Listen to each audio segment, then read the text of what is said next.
Welcome to the Extra Mile podcast for bar exam takers. There are no traffic jams along the extra mile when you're studying for your bar exam. And now your hosts, Jackson Mummy and Megan Saya from Celebration Bar Review. Welcome. It is, It's Wednesday, June 1st.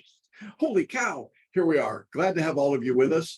June is on the chat box and she'll be joining me on screen here in just a few minutes. Megan has Kid Crud, which happens when you have third graders and fifth graders, and she got one of their summer colds, and she was going to try and do the webinar today, and we said, no, just sleep, and June and I will try to handle it. So you're stuck with me on screen most of the day today. Megan is fine. We're just trying to give her a day of rest, and she will be back on her regular schedule and handling coaching calls and all the other things that she does in the next day or so. But we are glad to have all of you with us today. Just so you know, we are 56 days until the July exam, which means that we are on the outside of what I have euphemistically called for many years the dreaded seventh week. We're going to talk a little bit more about that today, but essentially what it means is that there is a wall or a barrier that starts to happen to people at about this point. So over the next 7 days, when it just feels really icky. And I know June's going to talk a little bit about this when she talks about group coaching, but we know that there's just this bad feeling that starts to occur because the exam right now, it seems imminent, but it's not. And your skill set is certainly not ready. 56 days to go. You will be stunned, literally, at how much you will learn over the next 56 days. Unfortunately, today it feels like you don't know anything, regardless of when you began, and it feels like the exam is tomorrow, which it isn't. So the combination of those two perceptive things creates this wall that then leads to really bad behavior. A lot of arguments with partners, spouses, children, baristas, you name it, bar review mentors. And so it could be a really tough week. So if you're starting to feel a little bit of that, you're just a little ahead of schedule. If you feel fine today, good.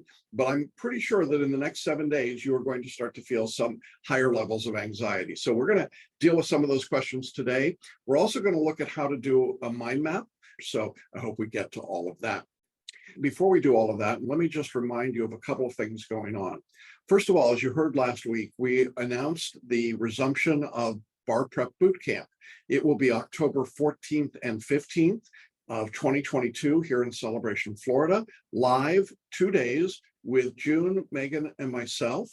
Now, the cost for bootcamp is typically $3,000 per person. Right now, we've discounted that to $2,000.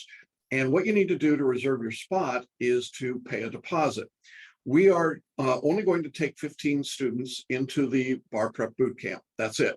We're going to keep this small and really make it a sterling experience for everybody that's there. In order to reserve your spot, you need to make at least a $250 deposit now. Your deposit is fully refundable, and the balance is due on September 10th of 2022. If you don't pay the balance, then you lose your spot. During this boot camp, we're going to deal with photo reading. We're going to deal with mind mapping. Megan is going to be doing very small group, up to 5 people max, breakout sessions on essay writing.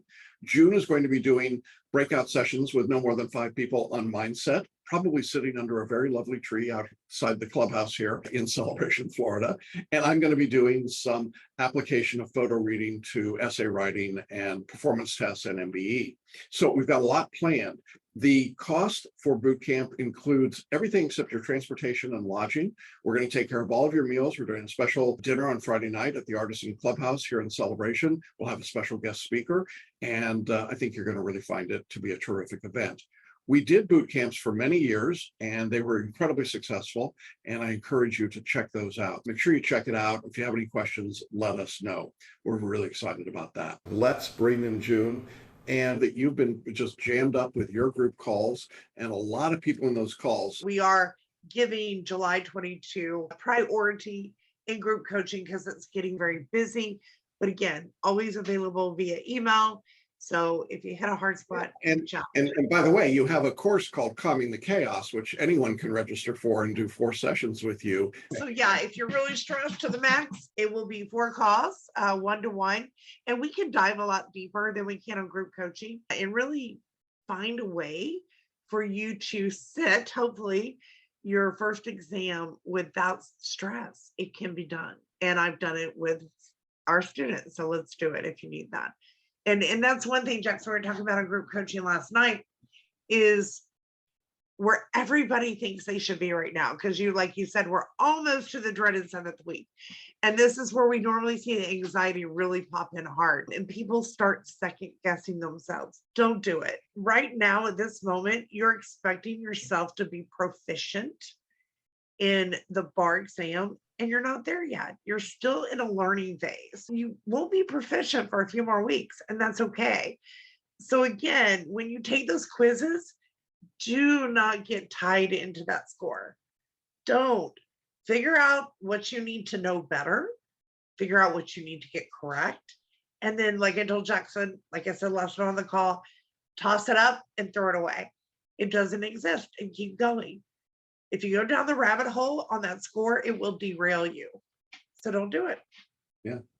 That's wisdom, folks. And it's well-earned wisdom over many years with many students. So I encourage you to jump on that. So get in the group coaching calls, get on our community group, ask questions there, and just participate. There are so many different features that we offer within this course. We've got Calming the Chaos. We've got Brianna's time management workshop. Megan does a personal writing workshop. There are a variety of things that you can do to supplement your studies and make them work better. What I want to do is also let you know that you can add these additional pieces and course upgrades. You will find them in your course materials. When we get over to the course itself, in the first sections of the course, you will find opportunities to add coaching, to add photo reading, whatever it might be. So I hope that's helpful for everybody there. What I want to do is pivot over to some student questions that we got this week. We had some good questions this week. By the way, there's no real bar exam news to tell you of note. All of the results are in, so I think we've got everybody caught up there. The first question came from a student who has decided to defer from February's bar to the July bar exam and said, I'm still planning on completing the course by the end of August. I'll then take the course one more time again before the February bar. The logic being that studying for the course twice is better than only once. I'll assume this is okay unless your research on learning finds this to be counterproductive.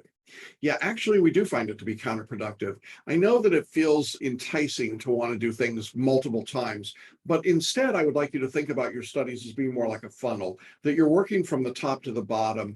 And because of the repetition that's built into the course, doing it all over again multiple times, 2-3 times, is not productive at all. In fact, we find students that do that actually have a lower pass rate. And it wasn't just us that found that. The study that was done for the New York bar examiners a couple of years ago found that repetition in that form of going through the course multiple times actually reduced the pass rate of repeat bar takers. So we don't recommend that you do that. Instead, what I would suggest to this student is study about 10 hours a week right now. If you can do a little bit more, that's fine. And when you reach the end of the course, the substantive study, then you're just going to spend more time in the review sections, which are expandable. You can go deeper and do more questions and more essays in a topic and have that option available to you as well. So again, what I'm really saying is don't go through and try and do the course multiple times. And I know some of you taking the exam this July may have been thinking, if I finish by X date, I'm just going to be able to go back and do it all again. Don't do that. Continue to work on the areas that are weakest for you, and you'll gain more points doing that than going back and covering the whole logic of the course from start to finish. So great question, and I appreciate that. Next question, I just completed a contracts essay, and I missed out on a majority of the points of law because I couldn't remember the law. How can I improve in the law area on this essay? There's a couple of things, and this is a good question. First of all, I would encourage any student that's having problems to schedule coaching calls with me or Megan, either on an hourly basis or to upgrade your courses for the 8 calls with me or the 12 calls with Megan. I think we can do more to diagnose and help you in a coaching call than any single thing we can do. So that's number one. Number two is, after you've written your answer, go back to the model answer and look at the discussions of the law that are in that answer. Then go to your mind maps, remember where we started today with how to mind map, and make sure that your mind maps for that subject include those points of law. This will help solidify in your mind what you should be doing and what the rules and the principles would be. So you're adding them to your notes. That's one of the important pieces of doing an essay. And you might say, what if it's an essay that doesn't have a model answer? Model answers are the ones we write in the FLA format, but even the answers that are just sample answers will still have law built into them. And in some cases, it may be that I've lectured on the question rather than written out an answer, but the same idea, just go through and find the law from there. Now, if you're a photo reader, what I would suggest is that you photo read the outline of the law before you write your essay. That's the instruction that you're going to have in the course. Then do the writing, then activate that by going back and reviewing the outline or the model answer and adding to your mind map. I think that the way you improve your legal understanding is through repetition. It's by doing all of these steps. Any subject you're working on, you're going to come back to multiple times. And as you do it, continue to add to your mind map, continue to photo read if you're a photo reader, and you will find that you're building on your law understanding. One final thing I'd say to almost everybody at this point is I don't expect you to know very much law, even now at 50 some days until the exam. Really, most of the deep learning that's going to happen will occur in the next 3 or 4 weeks. And our expectation is you're just getting a brush of the law at this stage. If it's your first time going through any subject, that's just the beginning stage. And it'll be in the repetition and review in which you'll really begin to learn the law. So I hope that helps for those of you that are struggling with that particular question or problem. All right, next question, a similar vein, but about MBE. Student said, I'm in the MBE review portion of the course, and I've been completing the online practice exams and doing the randomized practice questions online. What scores should I be aiming for at this time? What is passing? 56 days out, there is no such thing as passing. I wouldn't expect you to be passing. But if you're at that stage where you're doing the full-length tests, the basic guidelines are written into the course. And typically what you're looking for is about 60 questions correct for every 100. And if you're hitting that 60 or higher mark, you should be passing in almost any jurisdiction, including California. But here's the thing. If you're just doing randomized questions, which is fine if you're at that stage in the course, we really don't care how many you get right because there's no model that predicts performance or ultimate results based on your performance at this stage. Treat all of your practice, whether it's an essay or a multiple choice test, as an opportunity to learn more law and to expand your mind maps and your notes and to learn things that you were having trouble with previously. If you do, that's really what we want. So really what I'm saying is be more aware of process and less concerned about outcomes. And again, this is what we talked about at the beginning of the course today, is that right now it starts to feel like your exam is going to happen tomorrow, but it's not. And trust me, 56 days is forever in bar review terms. In dog years or bar review terms, it is literally forever. And if you don't believe that now, go back 56 days from today. And I can guarantee you don't remember anything that happened 56 days ago. It was so long ago. Remember, that was back when we had COVID. And 56 days is much longer than it feels like to you. There's something about the human brain that looks forward and says, oh, that's going to happen right away. But yet when we look backwards, we say that was so long ago, right? 2 months ago. How did that happen? It was snowing for most of you 2 months ago. All right, next question came up, said, after the review lessons, the course helped me identify my weakest MBE subjects. How would you suggest that I incorporate the review of those subjects into the rest of the course? Should I take additional time reading the materials and my notes between the lessons? Yeah, I think you should, but I definitely think you should photo read the materials. That's the best way to learn it. No doubt about it. When we got the results back in from February 2022, photo readers did better than non-photo readers. There was no question. It was across the board. And so I think you should be photo reading the materials. I think that you shouldn't just be doing your notes. You should be doing mind maps. Again, one of the correlations that we saw, people that photo read and people that did mind maps scored consistently higher than people that didn't photo read and didn't do mind maps. So if you've been resistant to those two things, I would encourage you to rethink that. There is plenty of time to learn how to photo read. It's 1 hour a day for 8 days while you're studying for the bar. Very easy to learn. If you don't know how to mind map, it's a 10-minute video and just get in and start mind mapping. It's just so much more effective. I think that's one of the ways that you can improve on your weaker subjects. The other part, of course, is doing questions for the MBE and then adding them to your notes. And I also think that BarMaps is a really good tool at that stage. BarMaps is a separate product in which we have all of the lectures put into timestamps based on subtopics. So you can go right to the subject part of the subject, let's say you're having trouble with hearsay exceptions in evidence, you go right to that section of the lecture and just drill down there. Plus, the mind maps are already built for you. The first 2 or 3 levels of every subject, both state and multi-state, are built into BarMaps. So that is a terrific advantage. And there's fast finish audios in which we take the soundtrack for those lectures and we've compressed them down into 2 hours with time gap technology. And so you can just listen to the lecture when you're going to sleep at night. It is a very effective tool for review. So if you're at that review stage, I would encourage you to look at BarMaps as being one of the tools that would really help you with your MBE subjects. Great question. Most of you aren't there yet, just to be clear. Some of you are further along. And if you're just starting the course, don't freak out. This is what people who've been studying for a few months are up to. Okay. Next question. Someone said, the month of May, I was trying to figure out what worked best for me with studying and working. And I started to have a little bit of doubt. Then the student says, I'm just now finishing the Crim Pro part of the program, and I now have a better perspective. And I wanted to just point this out because I know that at this stage, it's easy to have that frustration and to be trying to do so many different things at once and multitasking and trying to understand the structure of the course and everything you've got to do. I just want to say, if that's happening to you, jump on a group coaching call, get with Brianna or Bobko or Amanda when she starts, and they have been through this process and they can help you sort it out and straighten it out. The time management class with Brianna is a half an hour that will change your life. She will get you straightened out and show you what you need to do. And she takes no prisoners. It's a great way to get that assistance and know what you've got to do. I think the other thing is that doubt starts to creep in because people get afraid, they get overwhelmed, and they lose sight of really what it is they're trying to do. Just follow the course assignments as you see them. It will lead you on the right path. And if you follow the time frames, you'll be fine there as well.